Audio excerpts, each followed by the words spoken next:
The book of Joshua opens with an account of two agents sent to infiltrate the fortress city of Jericho. Militarily, this specific reconnaissance makes little sense. Joshua had already received a divine promise of a miraculous victory, where the city walls would collapse at the sound of the shofar.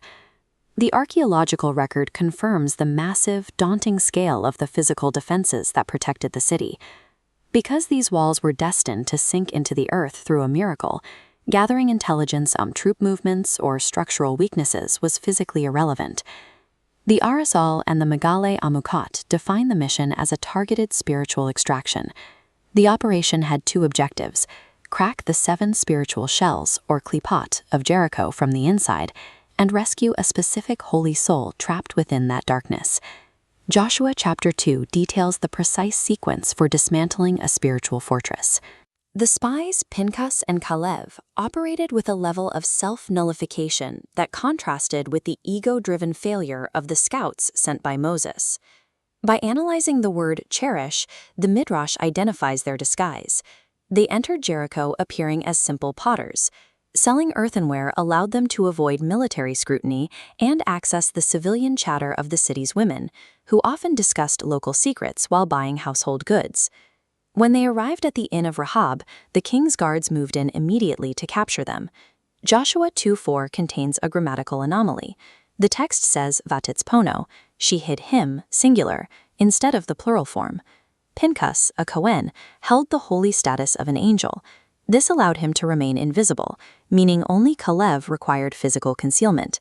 Rahab hid Caleb on the roof under pishtei ha'etz, which are stalks of flax. In the laws of ritual purity, flax is the only plant-based material capable of forming an ohel, or tent, that can carry impurity.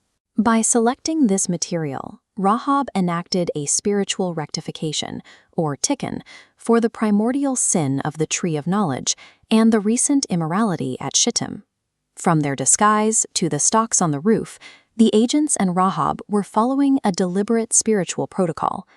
Once the guards left, a tense negotiation began between Rahab and the spies. The spies were constrained by the Torah's command regarding the Canaanite nations, lo tekieh, do not leave a soul alive. The Cheetah and the Or HaKayim explain the legal mechanics that permitted the spies to spare Rahab's life. A Canaanite could be legally spared if they underwent a valid conversion before the formal war began. By recognizing the Israelites' God as absolute power in heaven and earth, Rahab became a righteous convert at that exact moment, just before the invasion. The spies utilized this narrow halachic window to extract her from the judgment decreed for the surrounding city. The contract also operated on the level of sod, the secret mystical meaning revealed by the Arizal. Rahab was a Gilgul, a highly elevated reincarnated soul trapped within the impurity of Jericho. She requested an At Emet, a true sign. This request corresponded to the Sephirah of Tiferet and the letter Vav, the spiritual level of Moses. The spies could not grant this directly. Moses had passed away, and the nation was now entering the lower realm of Malkut, the physical land of Israel. Instead, the spies offered her the Tikvat Hut Hashani, which translates to the crimson cord. This cord anchored her to the physical realm of Malkut, requiring her to elevate the world's judgment through concrete physical action. The crimson cord functioned as a metaphysical tether, anchoring an elevated soul to the physical world to ensure her safe extraction.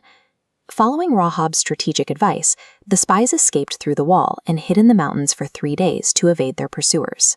They crossed back over the Jordan to deliver their report to Joshua. The report contained no military data. There were no maps of armories or weapon caches. Their conclusion was purely psychological. God has delivered the whole land into our power. In fact, all the inhabitants of the land are quaking before us. This psychological collapse confirmed that the spiritual shell protecting Jericho had already shattered. While the physical walls remained standing, the fortress had been dismantled from the inside out. Spiritual espionage is not about measuring the physical strength of an enemy. It is about nullifying the ego and rescuing the sparks of light hidden in the darkest places.